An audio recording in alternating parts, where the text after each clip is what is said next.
Hello, Unity community. My name is Nate Hitchcock, and I am honored to be your guest speaker this coming Sunday, December 1st, 2024, a day which marks the first day of Advent, which is a 4-week season in the Christian calendar in which those of the Christian faith celebrate in reverence the coming of the man popularly known as Jesus Christ, who was an incarnate prophet whose life was reportedly replete with miracles.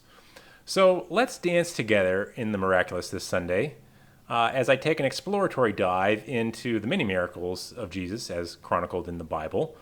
But in keeping with the multi-faith culture of our Unity community, we're also going to dig into some other well-documented miracles from around the world, such as those as the levitating and teleporting yogis of India, and even some miracles from my own life, including an encounter I had with a burning bush shortly after, in a moment of despair, issuing a stern challenge to God to reveal himself to me.